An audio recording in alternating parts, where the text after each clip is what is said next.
Hello there, welcome back to another lecture of jurisprudence. Last class में हम लोगों ने बात की थी नेचुरल स्कूल ऑफ जुरिस्प्रूडेंस की। तो आज हम लोग बात करने वाले हैं उसी का जो अगला स्कूल है उसकी। देखिए, फिलोसॉफिकल स्कूल। फिलोसॉफिकल स्कूल यानी कि दर्शन शास्त्रीय स्कूल। किसी भी विचार को लेकर के उस विचार पे इतना ज्यादा सोचना, कंसिडर करना, पॉन्डर करना, ठीक है, वो क्या होगा? दर्शन होगा। तो देखना, नेचुरल स्कूल जो है वो बात करती है कि हमारे अंदर कुछ ना कुछ होगा जो हमें गाइड करेगा। जैसे कि चोरी नहीं करनी चाहिए या फिर कोई गलत काम है तो वो नहीं करना चाहिए। क्यों नहीं करना चाहिए इसका आंसर हमको नहीं मालूम है, बट नहीं करना चाहिए। क्यों? क्योंकि अगर हमने वो काम किया है तो हमारे जो अंतरात्मा है वो हमको गवाही नहीं दे रही है।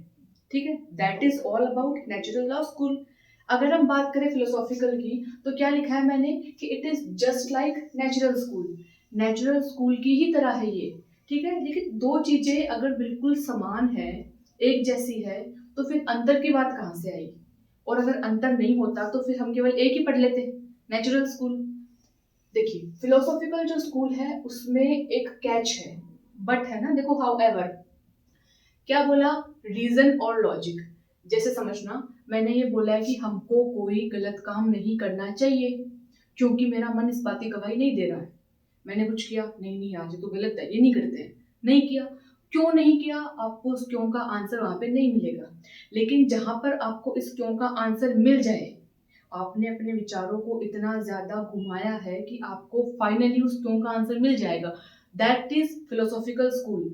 तो क्या हम बोल सकते हैं कि नेचुरल स्कूल का ही एक्सटेंशन क्या होगा? फिलोसॉफिकल स्कूल होगा, अकॉर्डिंग टू मी। ठीक है, जुरिस्प्रूडेंस जो है वो ऐसा सब्जेक्ट है जिसमें देयर इज नो बाउंडेशन। ठीक है, सबका अलग अलग विचार है और प्रॉब्लम ये है कि कुछ भी गलत नहीं है। If I am saying something, I am not wrong. अगर आपने कुछ बोला है, you are not wrong. Difference हो सकता है।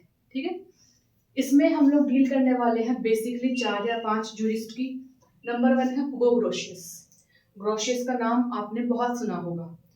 इंटरप्रिटेशन, सॉरी, जूरिस्प्रूडेंस पढ़ने से पहले हम लोग बात करते हैं इंटरनेशनल लॉ की। हुगो ग्रोशियस को फादर ऑफ इंटरनेशनल लॉ भी बोलते हैं और साथ साथ में इनको बोलते हैं father of philosophical school of jurisprudence. Grotius की जो बुक है वो भी इसी के बारे में है, इंटरनेशनल लॉ के बारे में है। नाम क्या है इसका? Law of war and peace, यानी कि इंटरनेशनल ह्यूमैनिटेरियन लॉज और international human laws, human rights की ये बात करती है। इन्होंने क्या बोला? देखिए, समाज जो है ना वो चलता है लॉ से, ना कि फोर्स से। अगर मान लो जो आपका शासक है, जो कंट्री का सॉवरेन अथॉरिटी है, उसका कोई कॉन्शियस है कि मुझे लगता है कि मेरे हिसाब से ये चीज सही है, तो जो पूरी पॉपुलेशन वहां की है उसको वो मानना पड़ेगा, दैट इज फोर्स। लेकिन अगर उसने अपने ही कॉन्शियस को टेस्टिफाई किया है और बाद में उसके बेस पे क्या बनाया, लेजिस्लेशन बनाया, तो उसको क्या बोलेंगे? लॉ बोलेंगे। दोनों में फर्क समझ में आ रहा है? सपोज करना कि मैं कोई डिक्टेटर हूँ, तानाशाह हूँ, ठीक है, और मैंने बोला है कि मेरा ये मानना है इसलिए पूरी पब्लिक को मेरी बात माननी पड़ेगी, वो बेटा फोर्स हो गया। ठीक है, लेकिन मैंने अपने ही थॉट को चेक किया कि देखो मेरा विचार तो ये है, मेरे कुछ 15-20 मिनिस्टर्स है, मैंने उनको बोला, उन्होंने उस चीज को चेक किया, टेस्टिफाई किया, जो एक्सपर्ट्स है वो आए, उन्होंने अपनी राय दी, बाद में उस चीज से जाकर के एक लॉ बना। उस लॉ को लागू करना वो फोर्स नहीं है, वो लॉ है। ग्रोशियस ने बोला कि जो चीज क्या होती है हमको फोर्स नहीं करनी पड़ती, जो चीज समाज को रेगुलेशन देता है, समाज को स्ट्रक्चर देता है, वो क्या है? वो लॉ है। और बिल्कुल लॉ को ऐसा ही करना चाहिए, किधर भी फोर्स नहीं करना चाहिए। हाँ, अगर क्रिमिनल लॉ है तो वहां पर बात अलग है कि अगर आपने ऐसा ऐसा कर दिया, क्राइम में आएगा, तो फिर तो वो चीज क्या करनी, माननी पड़ेगी आपको। ओके, अगले है इमैनुअल कांट। कांट ने बात की है, इन्होंने बोला है कि हम ह्यूमन है, ह्यूमन के पास में बहुत सारे इमोशंस होते हैं, ह्यूमन के पास में बहुत सारे थॉट्स होते हैं, लेकिन जब हम बात करते हैं प्रैक्टिकल लाइफ की, जब हम बात करते हैं हमारे समाज की, तो वहां पर किसी भी इंसान का डिसीजन जो है वो कभी भी इमोशनली ड्रिवन नहीं होना चाहिए। समझ में आई थी बात? अगर आप एक लीडर हो, अगर आप एक सिटीजन हो, आप चाहे कुछ भी कर रहे हो, आपका जो डिसीजन है वो कभी भी इमोशंस की वजह से ड्रिवन नहीं होना चाहिए। पहली बात। दूसरी बात इन्होंने बोली कि देखो, अगर आप राजा हो और आप चाहते हो कि पूरी जो जनता है वो लॉस को माने, शुरुआत आपको अपने आप से करनी पड़ेगी, ठीक है। क्योंकि एक होता है कि आपने लोगों को बोला करने के लिए, दैट इज कि आप बॉस हो और आप औरों से काम करवा रहे हो। एक होता है कि आप लीडर हो, आपने उस चीज को पहले खुद अडेप्ट किया, बाद में और लोगों को क्या किया, और लोग अपने आप ही कर लेंगे उसको। कैसे करेंगे? जैसे सपोज करो कि मैं एक बॉस हूँ और मैंने बोला कि सारे एम्प्लॉयज 9 बजे आएंगे ऑफिस में, ठीक है।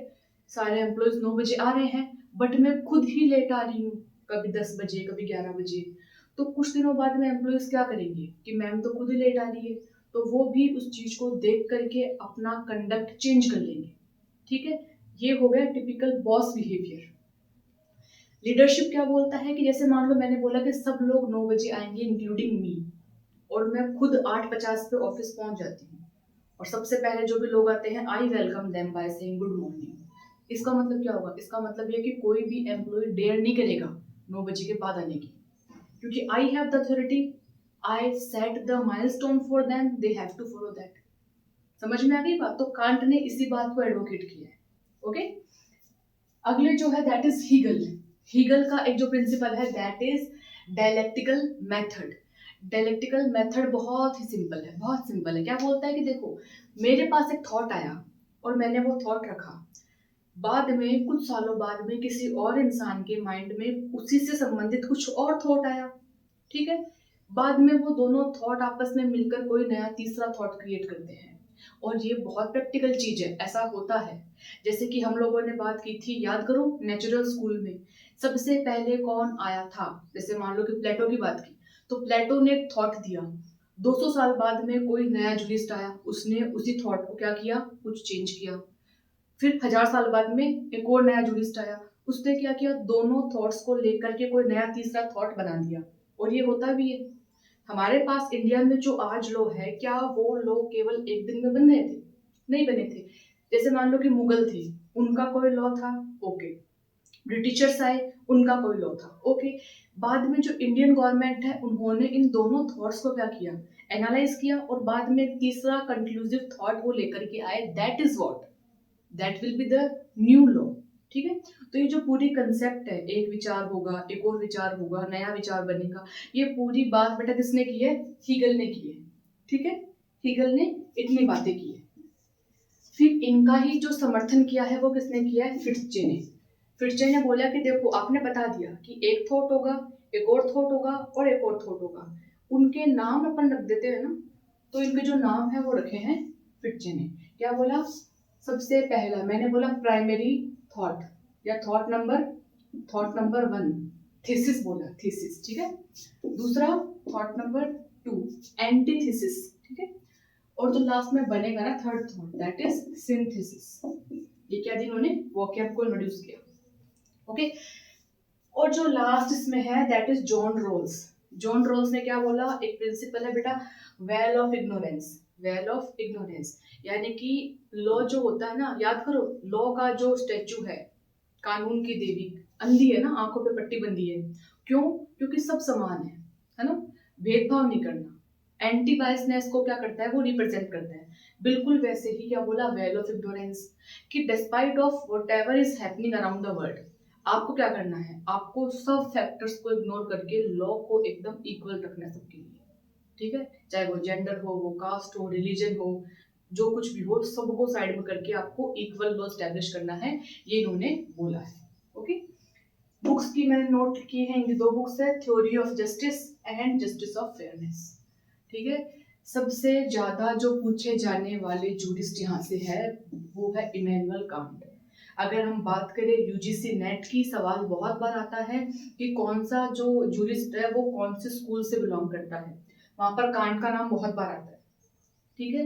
तो कांट जो है फिलोसॉफिकल स्कूल से बिलोंग करते हैं। इनके बाद जो दूसरा नाम आता है वो है जॉन रोल्स का, ठीक है। ऐसे ही एक जॉन लॉक थे। जॉन लॉक थे, कहाँ पे थे? नेचुरल स्कूल के मॉडर्न पीरियड में थे, सॉरी, नेचुरल स्कूल के रेनेशियन पीरियड में थे, ठीक है। तो कई बार क्या होता है, कंफ्यूजन होता है कि जॉन लॉक है या जॉन रॉल्स है। तो ध्यान रखना है इनका, जो रॉल्स है फिलोसॉफिकल स्कूल में है और जो लॉक है वो नेचुरल स्कूल के रेनेशियन पीरियड की बात करते हैं, कैथोलिक थे वो, रिमेम्बर, ठीक है।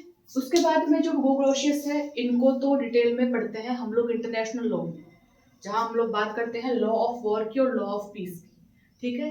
या फिर जो बेसिक इंट्रो है कि डेफिनेशन कहाँ से आई इंटरनेशनल लॉ की, ह्यूगो ग्रोशियस का नाम आता है, ओपनहाइम का नाम आता है, वहां पे बेंथम को भी पढ़ते हैं हम, ठीक है। तो this is all about the philosophical school of jurisprudence. मैंने बता दिया, आपको एम्फेसिस करना है जूरिस्ट के नाम पे और उनकी स्कूल पे। इनका जो जीस्ट थॉट है वो मैंने सबका बता दिया आपको, ठीक है। देखिए, किसी भी चीज में कंटेंट हम कितना ले रहे हैं, हम कहाँ कहाँ से लिख रहे हैं, हम कितनी किताबें भर रहे हैं, बेटा उससे फर्क नहीं पड़ता है। जो मैटर करता है वो ये करता है कि आपको कितनी चीजें याद रह गई, ठीक है।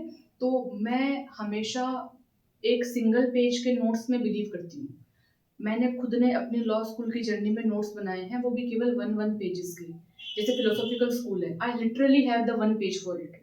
इसमें मैंने डायग्राम बना के 5 जुडिस लिखे हुए हैं, उनका थॉट लिखा हुआ है, and that I think is sufficient, ठीक है। अगर आपको अकेडमिक्स में नोट करना है तो आपको जो बुक है उसमें लैंग्वेज मिल जाती है, लेकिन कंपटीशन की बात करें, I think this is more than enough for philosophical school. Okay, I will see you in the next one, तब तक के लिए bye bye and take care and make sure if uh, like I'm uploading videos continuously on YouTube or not, if I'm absent for a few days, that you don't disturb your studies.